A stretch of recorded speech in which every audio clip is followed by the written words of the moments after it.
Olá, eu sou Zenaida Lelicum, sou acadêmica de enfermagem do estado do Pará. Eu vou tratar sobre o resumo prevalência de quedas na população idosa, de modo que o ato de envelhecer, juntamente com as mudanças, limitações e as dificuldades físicas e mentais, eles trazem o maior risco de acidentes e quedas nas pessoas idosas, no qual todos os anos pelo menos um idoso sofre um tipo de queda. E destes, estima-se que 10 a 15% não consigam superar essa lesão e evoluem para um óbito. Desse modo, o objetivo do nosso trabalho é identificar essa prevalência de quedas na população idosa dentre os últimos 7 anos, por meio de uma revisão sistemática da literatura, sendo selecionados 10 artigos entre o período de 2013 a 2020. E, diante dessa análise, obtivemos nossos resultados, no qual a queda ela ocorre em todas as faixas etárias, porém as consequências elas são mais graves em pessoas com uma idade avançada. E estudos mostram que de todas as internações que ocorrem no Brasil por quedas entre o período de 2013 a novembro de 2014, 25% delas eram de pessoas idosas, sendo 63% desses idosos evoluíram para um óbito. Além disso, uma pesquisa realizada em uma unidade básica de saúde, que possui uma estratégia de saúde da família, com uma amostra de 29 pessoas, evidenciou que 82% delas relataram sofrer algum tipo de queda. Nesse sentido, é importante frisar alguns fatores de risco, como doenças que afetam o sistema motor, doenças oftalmológicas, consumo de álcool e também consumo de determinados medicamentos. Logo, o acidente de quedas por idosos é um tema de grande importância, pois ele se trata de um problema de saúde pública, sendo necessário medidas multiprofissionais, principalmente na atenção primária, assim visando a diminuição dessa problemática. E assim eu termino meu trabalho. Obrigada pela sua atenção.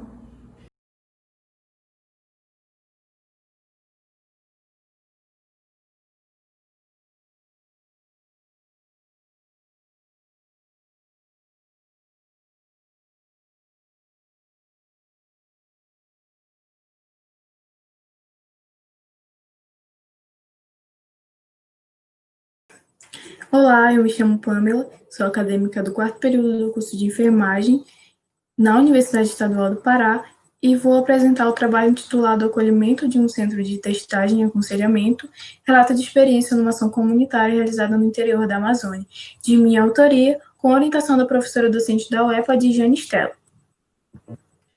O projeto social Viva a Vida, criado pelo Sistema Tapajós de Comunicação, nasceu inicialmente com o objetivo de combater a violência e o uso e tráfico de drogas, mas atualmente, com a sua parceria com o CTA, vem oferecendo ações em saúde com a realização dos testes rápidos de sífilis, HIV e hepatites B e C.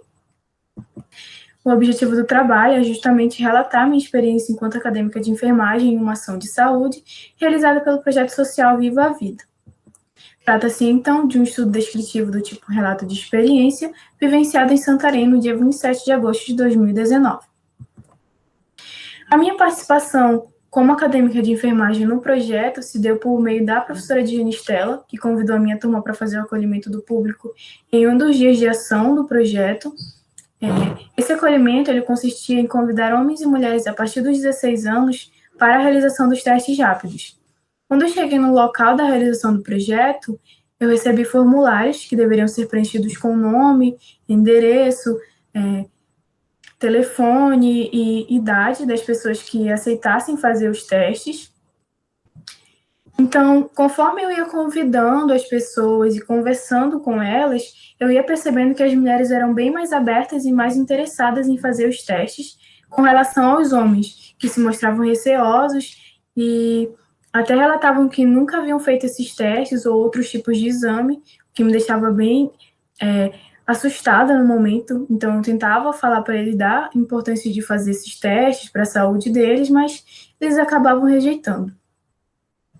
Após fazer o convite e preencher o formulário, eu encaminhava essas pessoas até o local onde o CTA estava localizado e lá elas faziam um teste. Após fazer o teste, elas tinham que aguardar 30 minutos para receber o resultado. Quando o resultado estava pronto, essa pessoa era chamada em particular, né? E se esse resultado fosse positivo, ela era acolhida pela equipe de saúde. Nesse momento, a equipe de saúde explicava o que era a doença e conscientizava a pessoa sobre a forma de tratamento, a gravidade, as causas, etc. E nesse momento elas também eram orientadas a procurar o Centro de Testagem e Aconselhamento no Hospital Municipal de Santarém para fazer o exame laboratorial, né, que lhes dará aí um diagnóstico mais preciso da IST. O projeto social Viva a Vida é uma importante estratégia na atenção primária à saúde, porque ele contribui efetivamente para o diagnóstico precoce das ISTs. Então, para mim, enquanto acadêmica de enfermagem, participar de ações que nos proporcionam esse contato direto com o paciente ajuda a desenvolver em nós novos olhares acerca do cuidar e do acolher. Então, esses projetos que nos tiram da rotina da universidade e que nos dá a chance de conhecer novas realidades, desenvolvem em nós, desperta em nós o interesse de trabalhar, né, e de interagir com a comunidade, cooperando assim também para a atenção primária em saúde. Essas são as minhas referências e obrigada.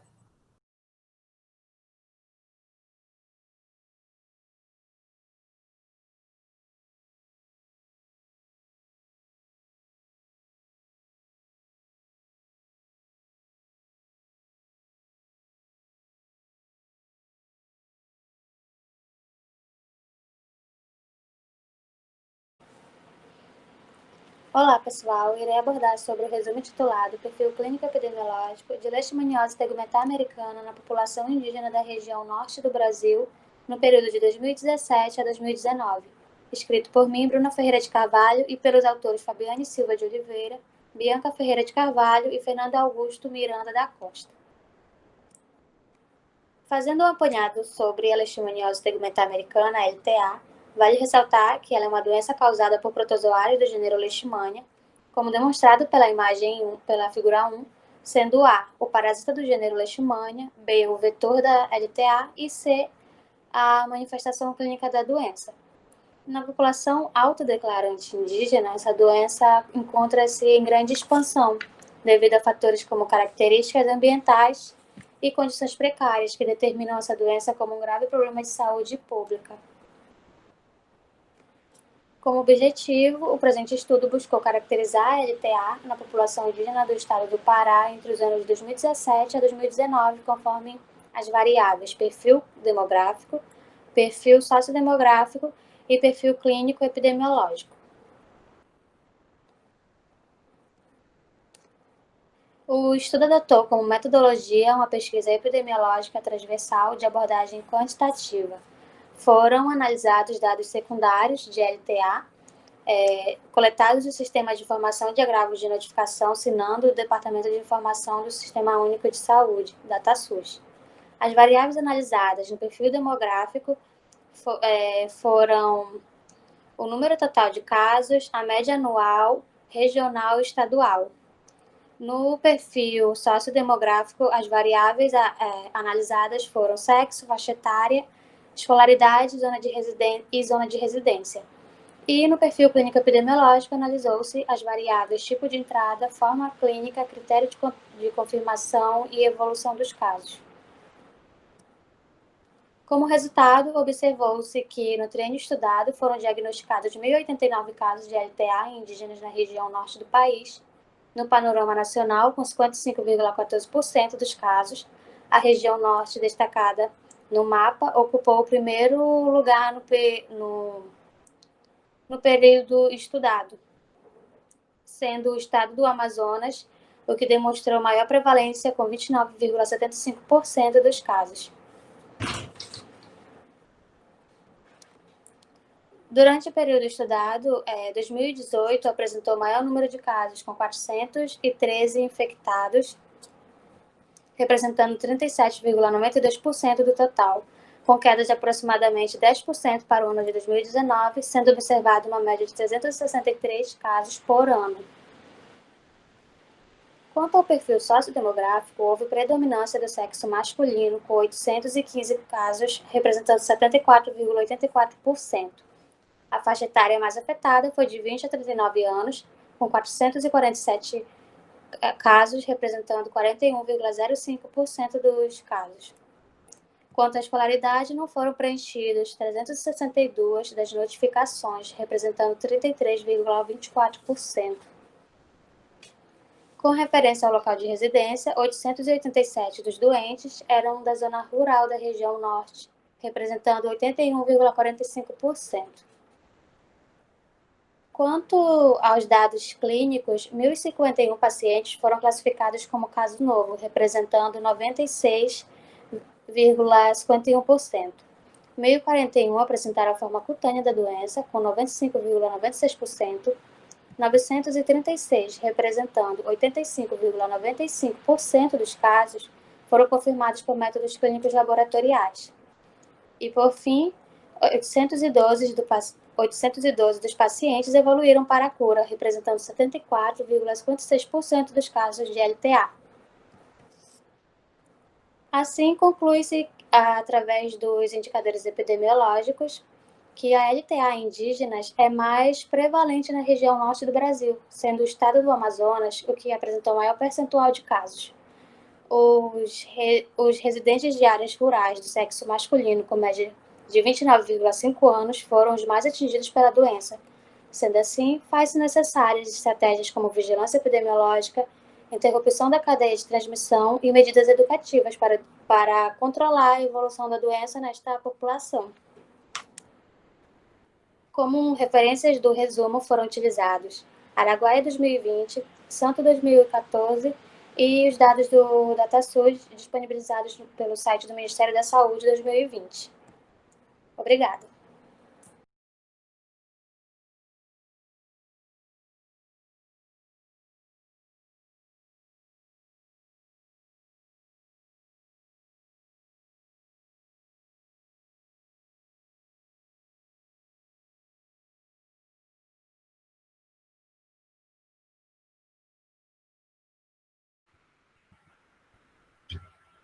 Olá, meu nome é Amanda da Silva Gomes, sou estudante de nutrição da Universidade Federal de Alagoas e, juntamente com Joyce Alves Gaia, Tiago Marques Vanderlei, Thaisa Barbosa Cavalcante Brandão e Bruna Merten Padilha, escrevi o trabalho intitulado Mídias Digitais como meio de divulgação de ações do Programa Nacional de Alimentação Escolar em Alagoas durante a pandemia de Covid-19. Bom, a disseminação rápida do novo coronavírus, causador da Covid-19, levou à adoção de medidas de isolamento social e quarentena, inclusive a suspensão das atividades escolares. Isso acabou causando um impacto na descontinuidade das ações do Programa Nacional de Alimentação Escolar, o PNAE, que garante aos estudantes matriculados na rede pública segurança alimentar e nutricional. Visando garantir o direito à alimentação desse público, durante esse momento de pandemia, foi autorizada a distribuição dos alimentos adquiridos com recursos do PNAE aos alunos da educação básica, sendo estimulada sua ampla divulgação. Essa divulgação de informações de interesse coletivo nas mídias sociais tem sido assegurada desde a publicação em 2011 da Lei de Acesso à Informação. Em meio ao isolamento social vivenciado nesse período de pandemia, o uso dessas mídias tem se destacado como importante ferramenta de comunicação entre o Poder Executivo Municipal e a população. Desse modo, o objetivo desse trabalho foi avaliar a divulgação das ações do PNAE em mídias sociais dos municípios alagoanos durante a pandemia de Covid-19. Bom, a pesquisa foi realizada entre os dias 6 e 9 de maio de 2020 e foi feita através do acesso online de websites e Instagrams oficiais das prefeituras e secretarias municipais de educação dos municípios de Alagoas. Alagoas é um estado da região Nordeste constituído por 102 municípios. Bom, a busca contemplou publicações realizadas entre 23 de março que foi a data do início da suspensão das atividades, a 5 de maio de 2020. Esse estudo foi dispensado de apreciação pelo Comitê de Ética e os resultados foram avaliados pelo programa EPINFO versão 7.2.4. Bom, foram observados dois resultados importantes nessa pesquisa. O primeiro é que dos 102 municípios alagoanos, a maioria possuía websites e contas de Instagram, como podemos ver nessas imagens na apresentação, de duas contas de Instagram oficial de municípios do estado de Alagoas. Outro resultado importante foi que houve uma baixa divulgação das ações do PNAE durante a pandemia, como a gente pode observar na tabela 1. Nessa tabela, é possível ver que 99% dos municípios, ou seja, 101 dos 102 municípios do estado de Alagoas, possuem sites das prefeituras. Só que desse percentual, apenas 16,7% divulgou informações sobre a execução do PNAE nesses sites. Com relação às contas de Instagram, observou-se que 86,3% dos municípios possuem contas oficiais de Instagram, contas essas que foram consideradas oficiais, as das prefeituras e das secretarias municipais de educação, e que apenas 40,2% desse número divulgou informações sobre a execução do PNAE no Instagram. Desse modo, esse trabalho concluiu que a maioria dos municípios não divulgou as ações do PNAE nesses veículos que foram estudados nessa pesquisa, websites e Instagram. Mesmo que outros meios de divulgação tenham sido utilizados por essas prefeituras, esses municípios, a ausência de informação nos meios investigados mostra a limitação de acesso à informação. Segue as referências utilizadas por essa pesquisa e obrigado pela atenção.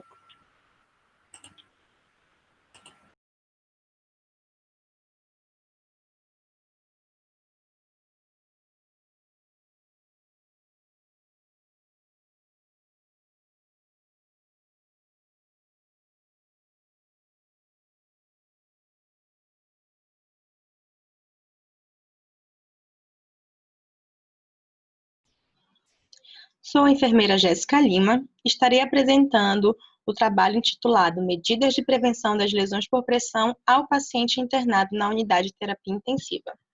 No banner ao lado, podemos ver que a lesão por pressão é uma ferida que tem por etiologia a isquemia e morte do tecido devido à pressão constante e uma proeminência óssea, muito comum nas unidades de terapia intensiva devido aos longos períodos de internação neste setor. Esse trabalho tem como objetivo identificar, através da análise da literatura, as medidas que podem ser utilizadas para a prevenção de lesão por pressão do paciente internado na unidade de terapia intensiva. Para isso, foi feita uma análise bibliográfica das publicações presentes na base de LACs no período de 2008 a 2018. Foram selecionados 19 artigos. Dentre esses, 10 artigos descreviam as ações e intervenções necessárias para a prevenção ou desenvolvimento das lesões por pressão. Esses autores estão presentes na tabela 1 do nosso banner. Entre as principais intervenções de enfermagem levantadas pelos autores em questão, nós temos os que estão previstos e descritos na tabela 2. De forma geral, todos os autores levantaram o posicionamento adequado do paciente, evitar fricção e cisalhamento e mudança de decúbito como uma das principais medidas preventivas para o desenvolvimento de lesões por pressão.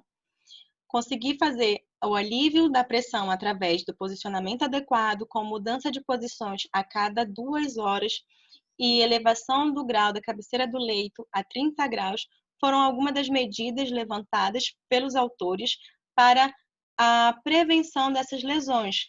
A principal dessas medidas, considerando que a etiologia da lesão é o excesso de pressão nas proeminências ósseas. Então, é de grande importância o alívio desta pressão através do posicionamento adequado e de carregar o paciente utilizando lençóis para evitar a fricção e cisalhamento, além da mudança do decúbito.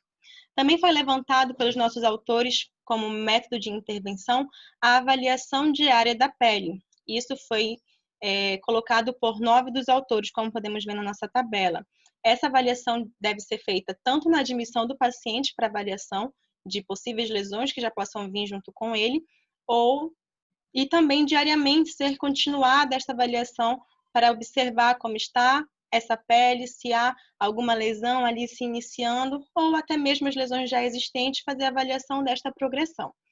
Essa avaliação diária pode ser feita durante o período do banho, que também foi colocado por diversos autores, 8 dos autores estudados, ali dos 10 artigos selecionados, eles também colocaram como banho um método de prevenção, porque manter a pele limpa, seca e hidratada também se mostra eficaz para a prevenção dessas lesões. O banho pode ser feito com água morna para estimular essa circulação sanguínea e evitar a água muito quente para evitar o ressecamento dessa pele. Também é importante utilizar sabonetes adequados, como pH neutro, ou sabonetes específicos para essa higiene, de forma que deixe essa pele limpa, seca e hidratada. E durante o banho já se pode fazer também a avaliação e inspeção dessa pele.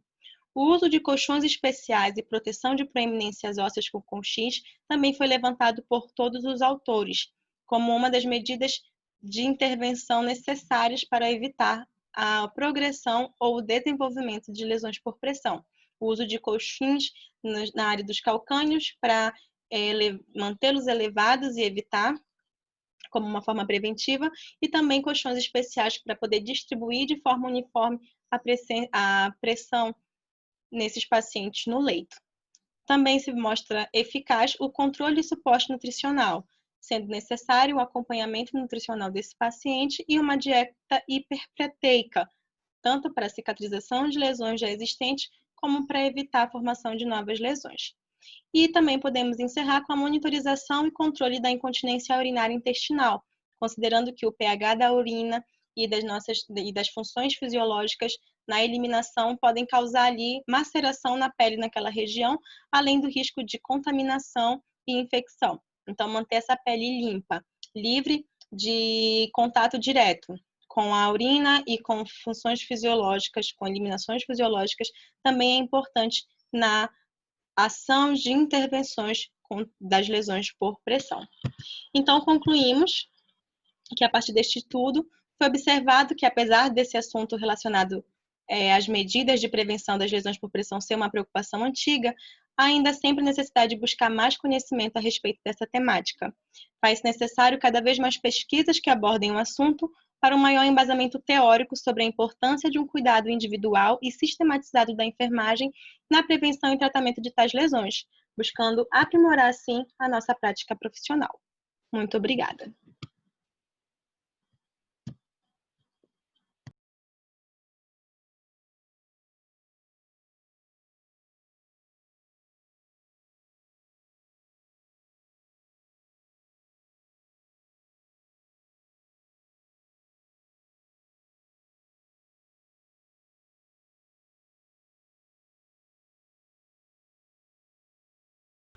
Bom dia, estou aqui para a apresentação do post aprovado neste congresso, a qual esse post foi produzido por mim, acadêmica de enfermagem Rayane Rodrigues, e pela docente e orientadora Mariane Ferreira, a qual tem como título Conceito e Aplicação da Termografia na Saúde.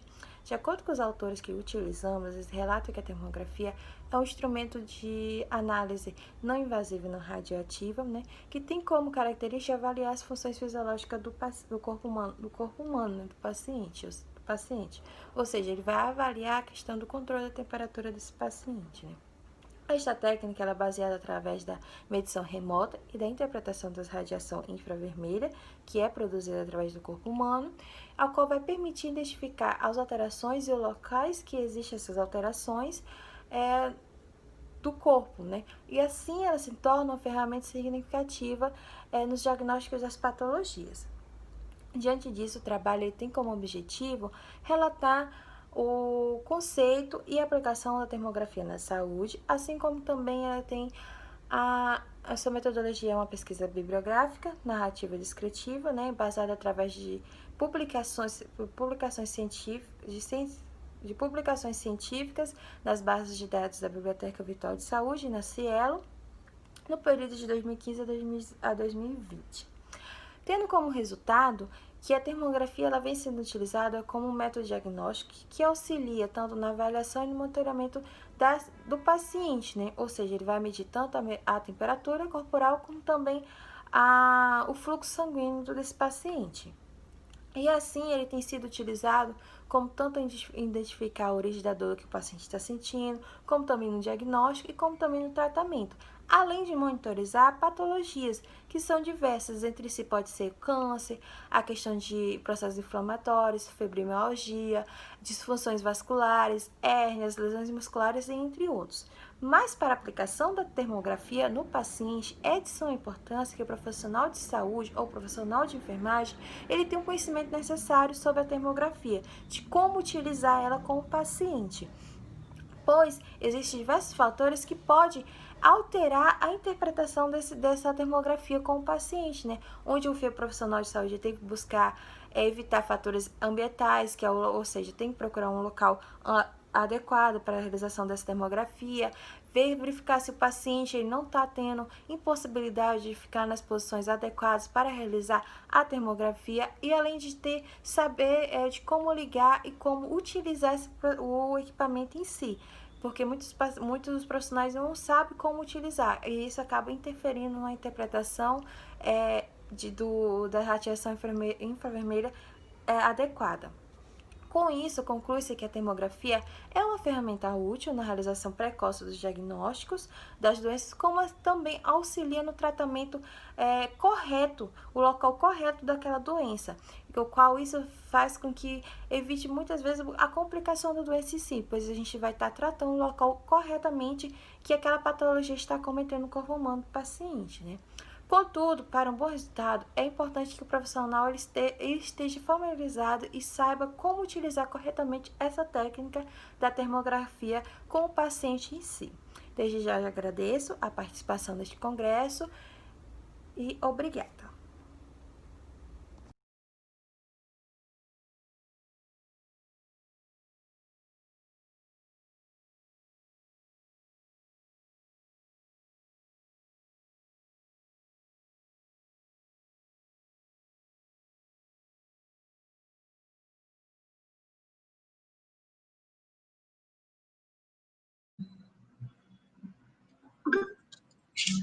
Meu nome é Simone Aguiar, sou enfermeira e sou coautora do trabalho intitulado Programação do Outubro Rosa na Atenção Básica. Viemos compartilhar com vocês a experiência do desenvolvimento desse trabalho que foi realizado com vivências de estágio supervisionado na disciplina de saúde coletiva com as alunas do 5º ano do curso de enfermagem da Universidade do Estado do Pará. E falar um pouquinho sobre a programação do Outubro Rosa, que é um mês destinado a incentivar as mulheres a participar do autocuidado e da busca de exames no sentido de prevenção e diagnóstico precoce para o diagnóstico do câncer de mama. O objetivo deste trabalho é relatar a programação que foi desenvolvida para ser realizada no mês de outubro em atenção à saúde das mulheres. É um trabalho descritivo, né, onde a gente busca relatar a experiência das discentes e da docente da disciplina, vivenciado no período de outubro de 2020, e o mês de outubro ele foi organizado, a programação do mês de outubro foi pensada e organizada com vista a levantar quais eram as principais atividades que poderiam ser desenvolvidas para atender as mulheres durante o período da pandemia, em que muitas ficaram distantes da unidade básica e dos serviços de saúde, como forma de se prevenir do coronavírus, e que agora, no mês de outubro, elas passaram a ser incentivadas a buscar a unidade de saúde para a realização das consultas ginecológicas. Dentre as atividades que foram propostas no desenvolvimento dessa programação, estava a realização de consultas ginecológicas diariamente, onde era coletado 10 exames por dia. Foram realizadas no total 111 coletas de exame de prevenção de câncer de colo uterino e solicitações de exames de mamografia para mulheres acima de 50 anos. Essas pacientes eram abordadas na unidade básica e também convidadas nas suas residências, através de uma estratégia que nós utilizamos, que era realizar uma competição entre as agentes comunitárias de saúde para incentivar quais eram as ACS que mais encaminhavam mulheres para a unidade básica, sorteio de brinde entre as pacientes que procuraram a unidade para a realização da consulta ginecológica, orientações individuais e coletivas, com vistas a compartilhamento de informações acerca da prevenção e do diagnóstico precoce do câncer de mama e de colo de útero, e o que a gente observou é que houve uma adesão muito positiva dessas pacientes que procuraram a unidade de saúde. Muitas já tinham mais de 1 ano, 2 anos, 3 anos, e nós recebemos pacientes há 20 anos que não realizavam um exame, e outros que nunca realizaram uma mamografia, apesar de terem idade, fatores de risco que justificavam a necessidade da realização do exame. Vimos como forma muito positiva a realização dessa programação, porque conseguiu aproximar as mulheres aproximar as mulheres da unidade básica para a realização do seu cuidado, do seu autocuidado também. E o que a gente observou é que muitas dessas pacientes que procuravam a unidade não necessariamente faziam a procura somente para a realização do exame, mas porque precisavam conversar sobre os seus medos, suas ansiedades, sobre suas preocupações em relação ao câncer, mas também em relação a outros cuidados gerais, que por conta da pandemia do coronavírus se sentiram distantes da unidade básica, porque muitos dos serviços, eles foram destinados para o atendimento específico dos pacientes com suspeita da Covid-19. A programação trouxe importante contribuição tanto para os serviços da unidade básica, das pacientes, como também para o crescimento dos discentes que participaram deste momento, porque conseguiram organizar, né, e planejar de maneira estratégica a realização de ações em busca de resolutividade para o diagnóstico de um câncer que ainda é muito incidente e prevalente na nossa região, mesmo diante de uma pandemia. A gente percebe que, mesmo no momento da pandemia, é necessário incentivar a busca dos pacientes pelos serviços das unidades, de forma a não negligenciar outras doenças que ainda continuam sendo bem incidentes no nosso meio. Obrigada pela participação e desejo um bom congresso a todos.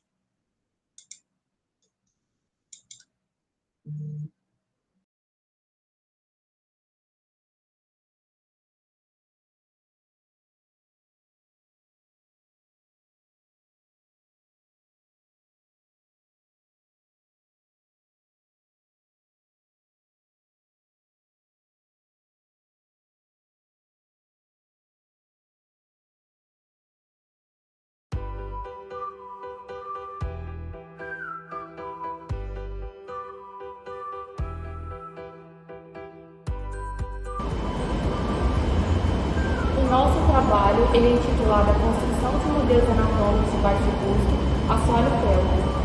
O nosso grupo é formado por mim, Marcela Bassante, Thaís Torres, Juliana Alves e Omuna Rodrigues, graduandas do curso de Fisioterapia na Universidade Federal do Espírito Santo, e pelos nossos orientadores, Marcos Vinícius e Poliana Lafias. O uso de estratégias que visem estimular o autonomismo, o protagonismo e a habilidade de imaginação é um dos desafios para aprimorar o conhecimento e o interesse dos alunos no que se refere à aprendizagem da disciplina de anatomia. Em relação à montagem do protótipo da pelve, foi feita uma vasta pesquisa em atlas, livros e artigos para buscarmos representar aquilo que seria mais próximo do real. E também foram feitos vários testes com vários materiais para podermos escolher aquele que melhor se adaptaria a essa montagem. E isso também foi muito importante para a nossa visão tridimensional do que seria esse órgão, que ali nos livros e atlas é um pouco diferente, e também para a fixação do conteúdo. Por ser um trabalho feito em grupo, isso desenvolveu melhor a nossa relação pessoal e social, que é muito importante na área profissional. E agora vamos mostrar um passo a passo da montagem do protótipo em formato de animação.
31 trabalhos, com a participação de 121 alunos. Nosso trabalho foi analisado por 3 professores que poderiam pontuar de 0 a 10, sendo que a nossa média foi 9,8, demonstrando que houve um desempenho satisfatório tanto na exposição oral quanto no aspecto visual do protótipo anatômico. E a construção desse protótipo, além de ser uma atividade sinestésica, lúdica, atrativa, dinâmica e eficiente, ele também é uma alternativa de baixo custo para o ensino e aprendizagem da anatomia humana. Ele também pode ser uma alternativa para a inclusão dos estudantes cegos, justamente para poder promover essa diferenciação das texturas dos músculos, dos órgãos, dos ligamentos e dos ossos. Em nome do grupo, a gente agradece a participação desse momento.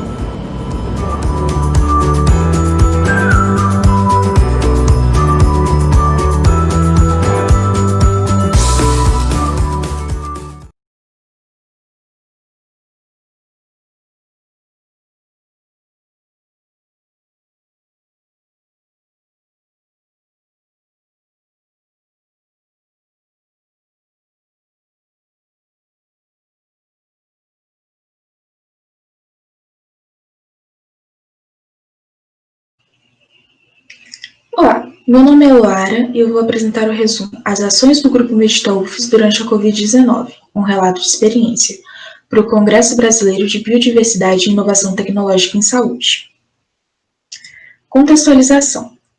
O Grupo Medita UFES é um grupo de pesquisa e extensão que foi formado em julho de 2019 na Universidade Federal do Espírito Santo, com o objetivo de capacitar os alunos graduandos em saúde para serem facilitadores de meditação, e também levar a prática de meditação a todos os interessados.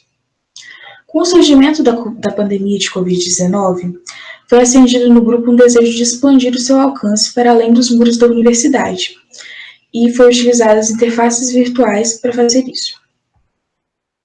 Os objetivos: desmistificar a prática da meditação e torná-la acessível a mais pessoas, divulgando e fortalecendo as práticas integrativas e complementares, PICs, enquanto área clínica, terapêutica e do saber.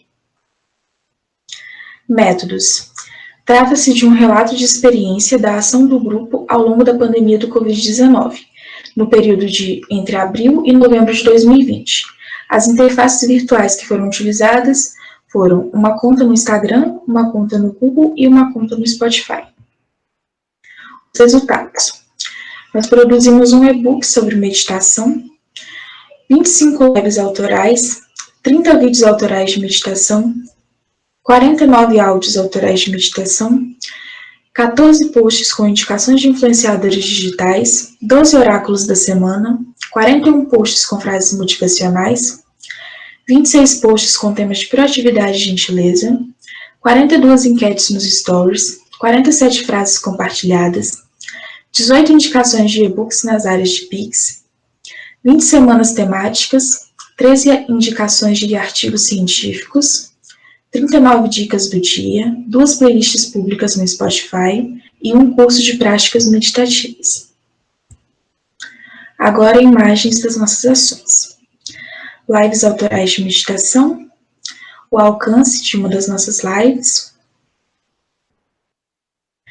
nosso e-book sobre meditação, intitulado Meditação, um Caminho para Todos, as nossas playlists no Spotify, a playlist Medita UFES e a playlist Curso Medita UFES, referente ao curso de práticas meditativas.